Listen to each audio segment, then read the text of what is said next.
Excited to be live with all of you. I'm Maisha T. Hill, the creator here at Check Your Privilege. I'm a copper-skinned woman with black and gray hair. I am wearing a jacket of multiple colors. I think brown, orange, white, cream, and teal.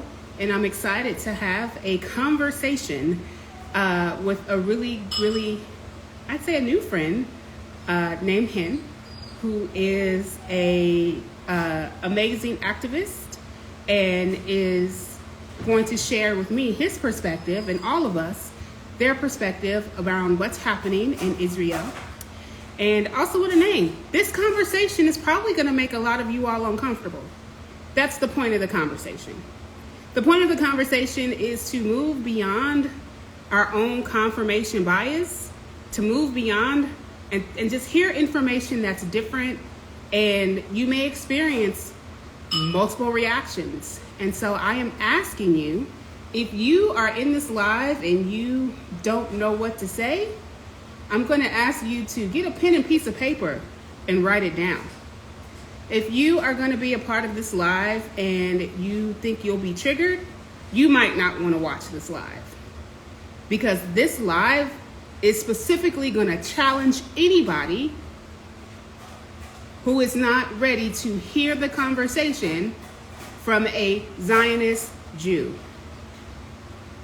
I'm ready for it, and you might not be, because everyone has their own perspectives, everybody has their own beliefs, and it is my hope that y'all can lean into the discomfort of hearing information that challenges your own belief system.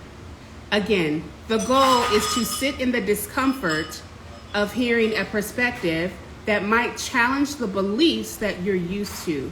So let's hear all the perspectives. We're going to bring on our friend Hen, who's going to let us know his journey, his work, and just got requested to join. And I just got to figure out what's going on here. Oh, we're going to make this work today. Instagram, you're not going to do this today.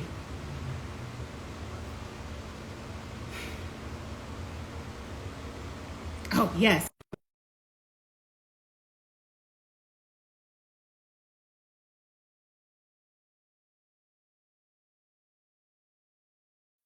And Hamas. That's it. And it's going to make a lot of people uncomfortable. If you can't be uncomfortable, then I don't think you're ready for the conversation. I am going to turn the comments off because I don't want any harmful comments. And so, hi. Hi. How's it going? It's okay. You know, it's crazy time, but Yeah. doing. I, How I, are you? I'm good. I want to say a couple things. First, thanks for joining me and being open to the conversation. Yeah. And two, Yeah. I know it's a hard day for those who are mourning what happened a month ago. So just holding compassion and empathy for your heart and for the work that you're doing, because I know it's super challenging. And this is really about sitting and listening and learning. And I'm just really curious. Can you tell us about yourself and the work that you do? Yeah, sure. My name is Chen Mazik. I am originally from Israel. I was born and raised there. I served in the Israeli army for 5 years as a humanitarian officer. I was working with the Palestinian civilians. My work was focused on building infrastructure in the West Bank. I also worked a bit in Gaza, and facilitating, liaising with the international organizations, the UN, all the NGOs that are working in the area. The goal of my unit was to help the Palestinian civilians. And after my military service, I moved to America. I lived in America for a few years, and now I live in London with my partner, Mark. And yeah, I've started the Tel Aviv Institute, which is a research center that research and combat anti-Semitism on social media. And again, I guess another important part is that my family came to Israel in the early 50s from Iraq and North Africa. My mother is an Iraqi Jew, and my father is a Tunisian Jew. In Iraq, there used to be 150,000 Jews. They were all forced out, and today there are no Jews living in Iraq. In Tunisia, there were 105,000 Jews living, and today I think the number is a few hundred. And we just saw a couple of weeks ago the oldest synagogue in Tunisia was burned down because of the conflict. They really are not safe in Tunisia. Jews are not safe in most Middle Eastern countries today. Wow. Thank you for sharing that. I think I was sharing recently that a lot of the history that I learned here in America was really watered down. So I might not have the deepest understanding of what's happening within the Jewish culture, and what I am understanding and learning around reading the book. Everybody, I believe it's everybody loves, everybody loves dead Jews. Yeah. And so as you were talking about your experience and how Jews have been pushed out of Iraq, and hearing that a synagogue was burned down, again, it's just much compassion, because, you know, I don't think a lot of us understand like the righteous anger that's kind of behind like disinformation and misinformation. And I don't even know if it's anger. I think it's just grief, because I also come from a culture here in America, as you know, where there's just this constant fight for your livelihood. And I think that's where I feel a connection to everyone on all sides, is that I come from a culture of fighting for your livelihood without religious context. And so I would love if you could just share your thoughts on what is the cause of this like current like climate, and just start there. Yeah, of course. Just a note. I think you know I can really relate to a lot of what you're talking about. Of course, I would never be able to understand, but I fully can empathize and connect to the pain. And you know, as a Jewish person, I'm not religious, but being Jewish is more than just a religion. It's also an ethnicity. We're part of a people.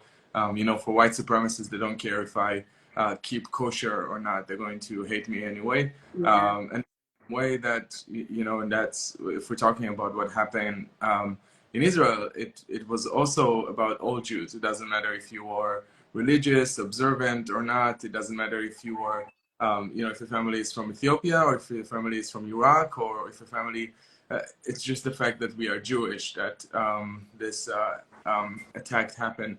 And I think before we speak about what happened on October 7th, it's important to understand that Israel is not controlling Gaza, right? The Gaza Strip has been, all the Jews that were living there were forced out in 2005, all the Israelis, and the Gaza Strip was given to the Palestinians.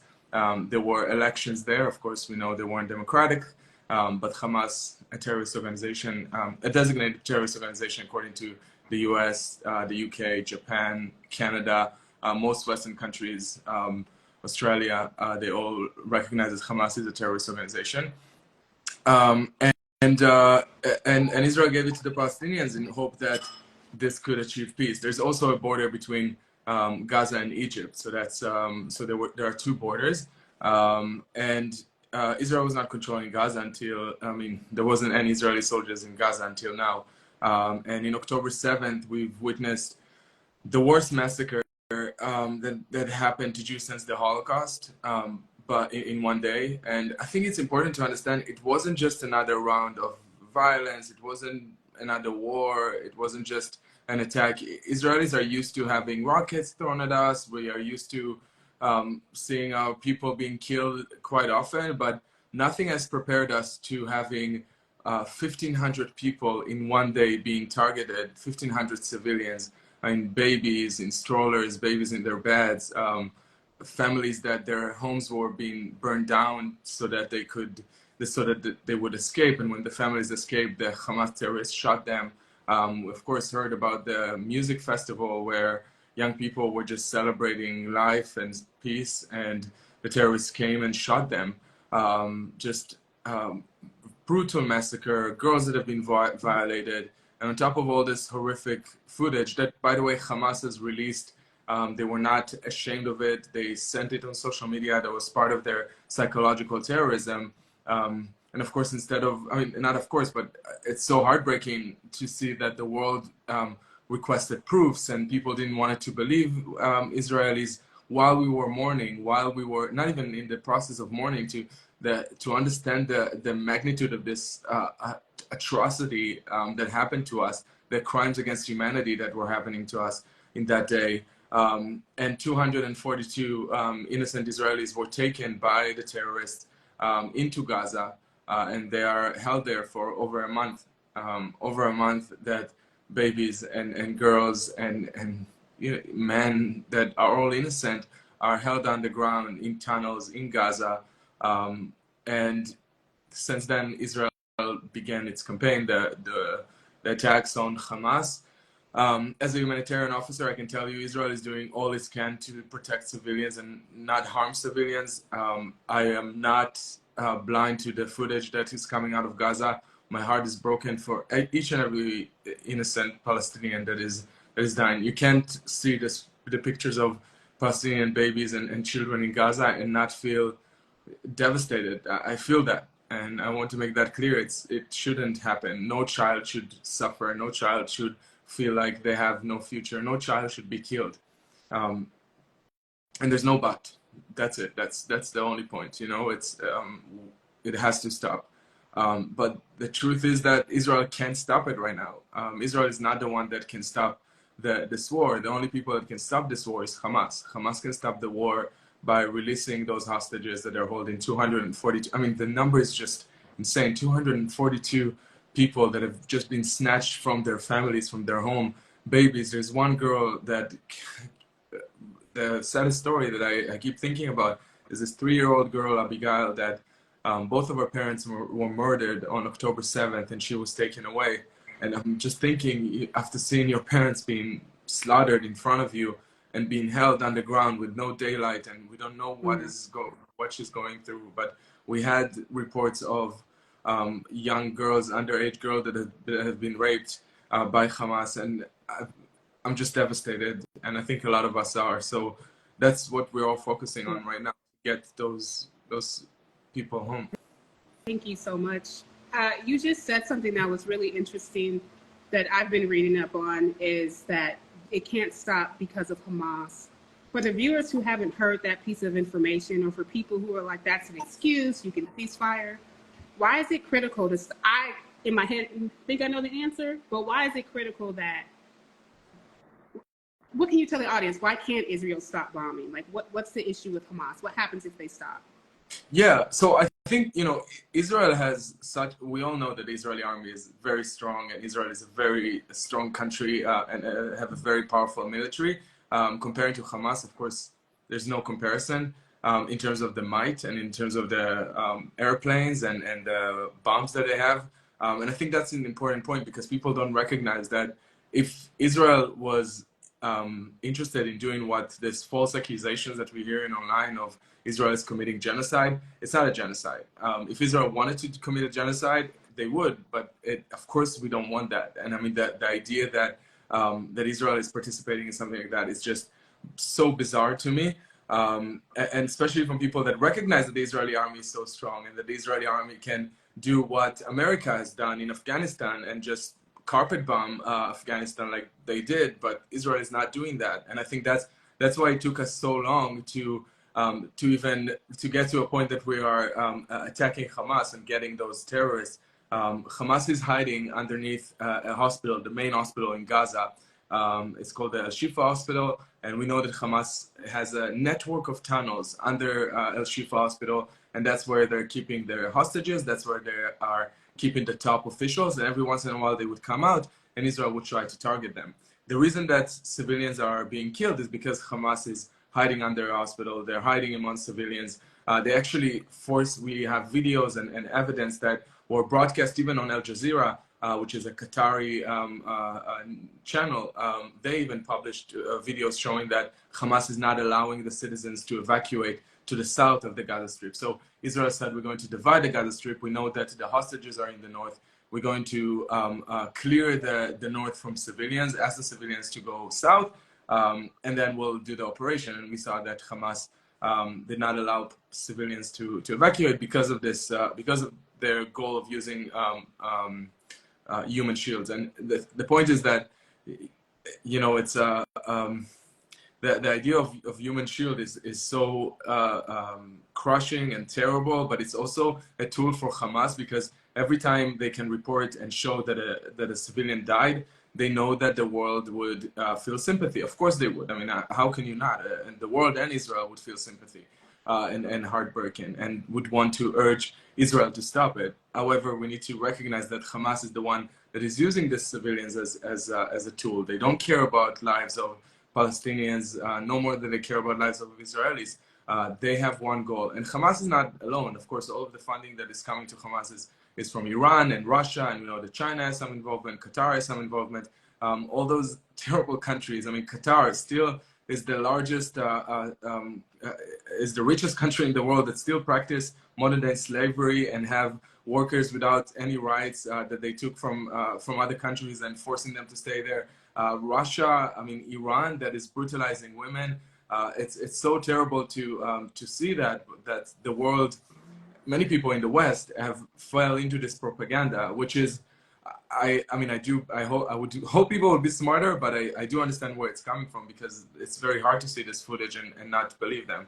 But yeah, when I'm saying Hamas has the power to end it, Hamas can release the hostages and surrender the leaders that have committed those atrocities, and the war would be over. Israel stated it over and over again. Yeah, yeah. A couple of things. One thing that you said that I've heard, I didn't hear you touch on, was that Hamas has a charter, and it's in this charter where they say that their intention is to wipe out all of Israelis and Jews. Yeah. Is that true? Yeah. That's in the Hamas covenant, in their mandate. They're calling for the quote is about how we're going to kill all the Jews until they would hide behind rocks and trees, and the rocks and trees would cry out and tell us that there's Jews behind them, and then we can come and kill them. Actually, we've seen a few signs in some of those pro-Palestine, pro-Hamas demonstrations that are using this quote from Hamas charter. So it's really their goal, and I think that's you touch on an important thing, because the goal of Israel is to minimize civilian casualties, and the goal of Hamas is to maximize it. If Israel wanted to, they could control the Gaza Strip. They gave up the Gaza Strip in 2005. There's no reason for Israel to be inside the Gaza Strip. There's nothing there for us. On the other side, Hamas's only goal is to take over Israel and to commit a genocide that they are explicitly calling to. And yet the world is accusing Israel of committing a genocide when Israel is trying its best to minimize civilian casualties. I think it's really important to recognize it. Yeah, and I appreciate you sharing your perspective. I don't 100% agree as far as the genocide. I know it's up for interpretation. But I do respect what you're sharing and what you're saying. I do my own work, not to position myself as a token, which I've been called a token. But I think it's really important to do your own critical analysis, to not just follow the crowd, and to hold space for difference. So I hella respect your belief system. It's not mine, and that's okay, because I think I'm still learning. We all are. And to hear, like, for you, someone who fought with the Israelis, someone who participated in humanitarian aid, and you know this information and you've been on the front lines, I think it's important for everybody to just kind of slow your brains down right now. Talk to the audience that came from CYP. Slow your brains down right now, because you're probably all activated, like, oh my God, you agree with someone who's from Israel, who's Jewish, blah, blah, blah. Well, that's really none of your business. I always check my people real quick, just a quick check-in. It's really none of my business to try to force Han to believe what I believe, or him to force me to believe what he believes. It's us to just say, where do we just sit and have a conversation? How do we learn from each other? How can we educate each other? And this is what's wrong with the social justice industrial complex, Han, is that it's this belief that we all have to think a certain way and be a certain way to be in community. And I just push against that so much. And so if you're dysregulated, again, like I told you, you don't have to be on the live. And it's okay, because not everyone's ready to like sit with a different conversation. So thank you for letting me take up space right there and name that, because I think there's a lot that's happening with this conflict. Everyone's shutting each other down, and it's unfortunate. If I could ask you anything else, I had a list of questions in my head. What can we do to slow down, like, the disinformation, from your perspective, the disinformation and the rise of anti-Semitism? Yeah, that's an important question. I mean, we're seeing that everything that starts online, you spoke about some of those conversations that we are seeing, it doesn't end online. Yesterday, a Jewish man was murdered in LA. There was another incident of a Jewish woman in Paris earlier last week that was murdered, and a swastika was left on her door. There was several incidents of synagogues being burned down. In Montreal, there was one. Synagogues in France were attacked with Molotov cocktails. The truth is that when the way you speak about Israel really affects how Jewish people feel and if they are safe.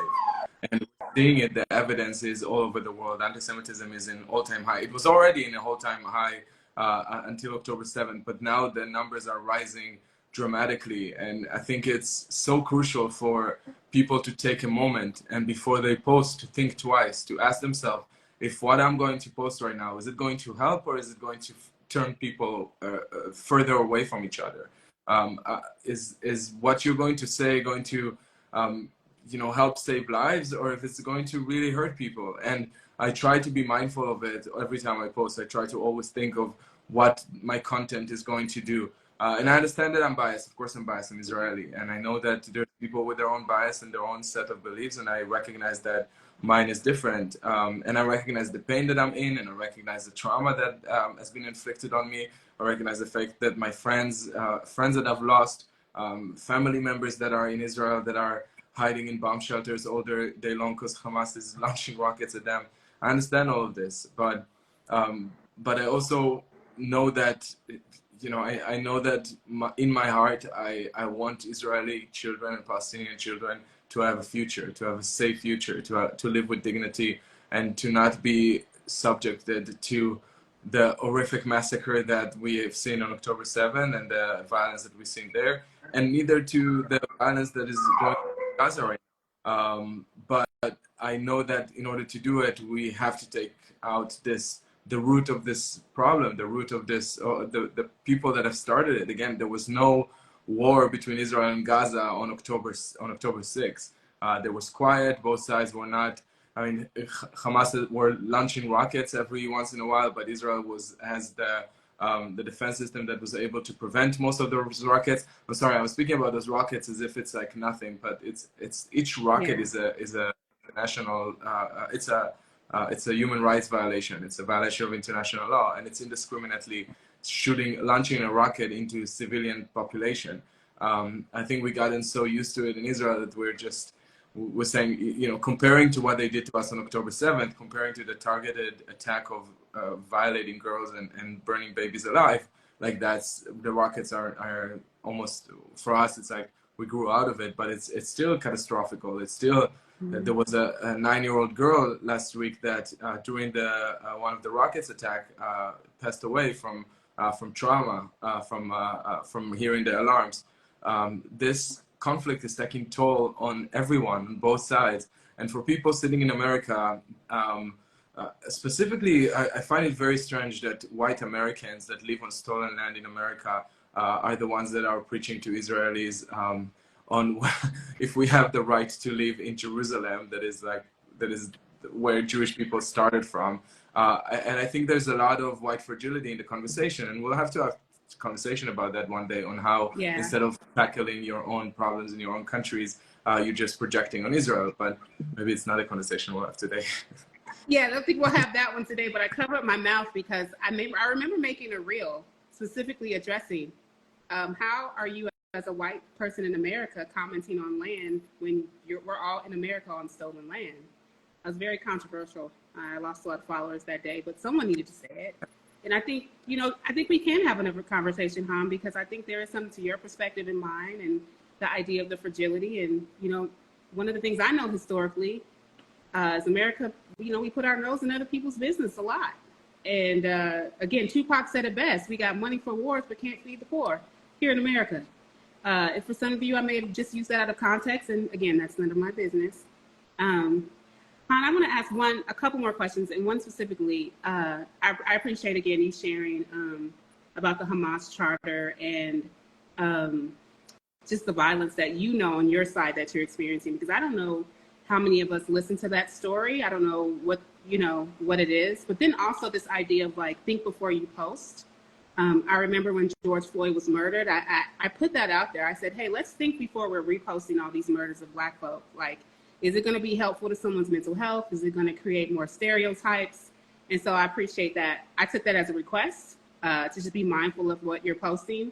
And it's hard, though, right? it's easy for me to be in my bias. It's easy for me to be hella like, nah, man, that's yeah. But nah, I think that's a really good piece of advice. I wanted to save this question kind of for last, around Zionism. Last week I had a friend on who's anti-Zionist, and I wanted what is Zionism, if you wouldn't mind asking, and what is the divide between Zionism and anti-Zionism? Yeah, that's such an important point because I think also the term Zionism has been misused and rebranded, and it's just not what it is. Zionism, the bare definition, is to believe that Israel has the right to exist as a Jewish state in our ancestral homeland. It doesn't speak about anyone else. It speaks about living in peace. But the idea of Zionism is actually very ancient. It comes from our Jewish holy texts. The truth is that Judaism is the religion itself is an agrarian religion, meaning having connection to the land. And most of our text is speaking about how to work the land of Israel, what to do in the land of Israel, stories that happen in the land of Israel. That's where our ancestors are buried. And I often hear this claim, people saying, well, you know, Jews have been off this land for a few hundred years and you can't just come back, which is ridiculous because by the same standard, it means that Native Americans have no right to their land. I mean, that's insane because some, I don't know, a white woman named Karen has lived in this land for a few hundred years doesn't make the native people doesn't make their claim to the land any less powerful because someone else has lived there for a few hundred years. By contrast to the Jewish people started in Judea. Judea is Israel. That's why we're called Jewish. This is the roots of the name, and that's what in Arabic. I also speak Arabic from my mother's side. The term Yahud means Jewish, and Yehuda means Judea. So that's where we come from. So that's why we have this indigenous connection to this land. We always have connection to this land. It's not, Jews didn't just woke up one day and put, their finger on a map somewhere in the world and decided to be there. It's the holiest place for Judaism. That does not go to say that Palestinians have no claims to live in this land. In fact, 20% of Israel are Palestinians, Arabs Israelis with equal rights. So the term Zionism is basically going to say that Jewish people have the right to live in this land. And there's different views on what the makeup of this land would look like, if there's going to be Israel and Palestine or some people speak about one state. I personally think that there should be two states. Some people speak about three states, but the core of the definition is to have a Jewish state in the land of Israel. Anti-Zionists believe that Israel should not exist, that it should be wiped off the map. We know, based on the conversation that we had now and all the data, is that Hamas is anti-Zionist. Neo-Nazis in America are also anti-Zionist, probably the largest anti-Zionist group. I think I lost you. Are you there? I am here. I had to have a mom moment, but I'm back. My apologies. That's the most important thing. Yeah. So there are many anti-Zionists that are not Jewish. Within the Jewish community, 90% of American Jews define themselves as pro-Israel, saying that they have very positive, favorable connection to the land to Israel. So over 90% of American Jews are Zionists. Because I never met an anti-Zionist that have favorable or warm connection to Israel. Anti-Zionist Jews are people that think Israel should not exist. And it's important to recognize that while they do not represent the majority of our community, they are being elevated and platformed all the time. There's organizations on top of organizations that are led by this 10% of our community. We're seeing them on Vice, we're seeing them in the media. They're constantly being pushed forward as if they represent our community. And we know they don't. And I'm sure from your community, you know that there's a lot of voices that are being elevated and pushed as if they represent the Black community, and you know that they're not. And that's really frustrating and for us. And I know it also as a gay person that I see from within my community, my LGBTQ community, voices would be elevated that do not represent us. So it's important to recognize anti-Zionist Jews are a fringe minority, and tokenizing them is an act of hate to the Jewish community, because it's saying that, here are Jews that we found that can agree with us, and we'll just push them forward, although they don't represent vast majority of our community. They shouldn't be put in platform. I don't think they should be silenced. They should speak as much as they want, But people, I mean, I was invited for an interview the other day, and they said, well, we bring an anti-Zionist Jew and a Zionist Jew. And I'm sitting there thinking, no, but it's not, unless you have 10 different Jewish voices and I'm the Zionist one, and then there's an anti-Zionist one, and then another 9 that are Zionists or 8 that are Zionists, the math didn't work, then it's legitimate. But otherwise, it's not accurately representing our community, and it does real damage. So I really encourage people to think twice before sharing voices of anti-Zionist Jews, because it doesn't do anything to help anyone, really. Thank you for that. Is there, sorry, I had to step out, I had a mom moment, but is there a possibility to have a panel where there's like 2 Zionist Jews, 2 anti-Zionist Jews? I learned about a new call them sects. I don't know if that's the appropriate one. It starts with an M, and I think this is from Mizrahi. Oh yeah. Is there a way to have a diverse panel of Jews to have these conversations where they feel balanced? Yeah. Where like Zionist Jews can give their perspective, Mizrahi Jews, Ethiopian Jews, and anti-Zionists. Is that a possibility, do you think, in this current social political climate? Yeah. I'm sure we can bring diverse Jews. I don't think that's a problem. I just think that we should try at least to have accurate representation, and to just put a fringe extreme in front of someone that represents the vast majority, and to say these are the 2 opinions that we have is not fair, and it's actually does a lot of damage to every minority. But yeah, I absolutely think we need to have diverse Jewish opinions, and we know that Jews lived all over the world. We lived in exile. We had the longest exile ever. So we have Jews in Ethiopia. There were Jews in the Middle East, like my family. There were Jews in Europe. There are Jews in America. There are Jews in the Amazons as well, and in China. Yeah. And we adopted some of the cultures, but we all are indigenous to the land of Israel. That's where we all started from. Thank you for that. I really wanted to ask that question because I think there's the multiple truths, right? Like you have your beliefs and someone who's anti-Zionist does, but there is something to say about who gets the most airtime.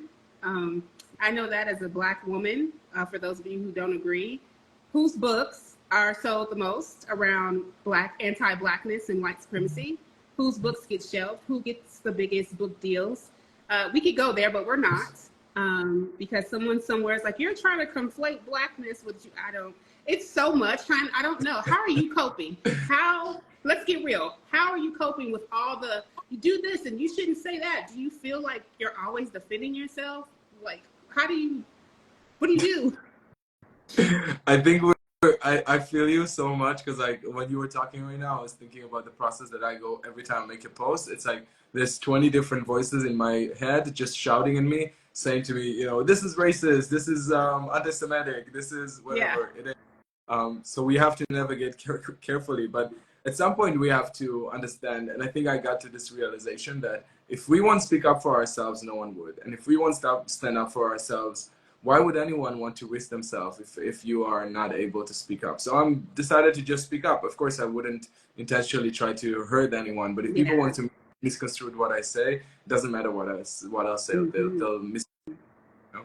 Well, I'm gonna ask this one then. What's your self-care look like? If you're just saying the thing and you're risking it, how do you take care of yourself? Like, is it therapy? Is it going for walks? What's that look like for you? Everyone are asking me that lately because they see it online all the time, like nonstop. I work out. I do train as much as I can. The last month I haven't had much chance. But I have such loving family and a partner. Mark is amazing. And friends and the community. Really, what really empowers me is to getting messages and support. And I can't even go through my messages these days, but my community is with me. And just to see that love and to see people tell me that what I say and what I do gives them words to express themselves that they otherwise wouldn't have, that's what keeps me going, because I feel like I have a purpose. And that's right now is to focus on supporting my community and supporting my people. That's my focus. Thank you, Hen. That's all I have for today. I do want to have you on again. I do want to keep talking. I think we have more in common than we know, and we just have different beliefs. And thank you for all the followers who told me to reach out to you to get a Jewish person of color who also represents the queer community. I want to shout out everyone who tagged you and told me to reach out. I'm also going to reach out to Black Jewish Magic. I don't know her name. My Yeah, Shagar. Ashagar. And I'm also going to talk to some Palestinian folks, just diverse voices. I think that's where I am because, yeah, I don't know everything. And I want to name this. And I keep telling this to y'all. Y'all keep calling me a token, but I lead by lived experience. And so to be born in America, I do have to navigate internalized anti-Blackness, Islamophobia, internalized anti-Semitism. And I name those things not because I want brownie points, but I think the more we start to name it, the more we can sit back and be more critical about how we feel about each other and the things that we post. So I just wanted to say thank you again. I appreciate your time. And do you have a call to action for anybody that's watching right now? No, thank you. I think what you said is so important. That would be my call to action. Just think critically. Like you're smart. You know what's right, and you know when people are manipulating you, and you know when something is just making you feel angry. And think about it. Say to yourself, like, is that really the truth? Should I, even an Instagram page like mine, I'm encouraging always my followers, just check everything. And they're calling me out when I make a mistake. They're saying this is not true, Yeah. or this was wrong. I correct myself and I call myself in, and I fix it, and I make sure that I have sources. But yeah, social media can be so confusing right now, and there's so much propaganda, so many lies, so many bots from Russia and from Qatar and from all over the world, Iran. Just make sure that you're not falling into something that is not authentic, that is meant to make you feel something, and read and find different points of view. Don't just settle for one. Don't take what I say for granted as well. And I think the most important thing is that do everything you can in the thought of how we can achieve peace and how people can be reconciled on both sides. Absolutely. Thank you for that. I think reconciliation, restoration, and peace is possible. We'll get there. So thank you for your time today. Thank you so much for your time as well. You're welcome. And thank you all for watching. Have a great day. And I'm live again in 20 minutes. Bye, everyone.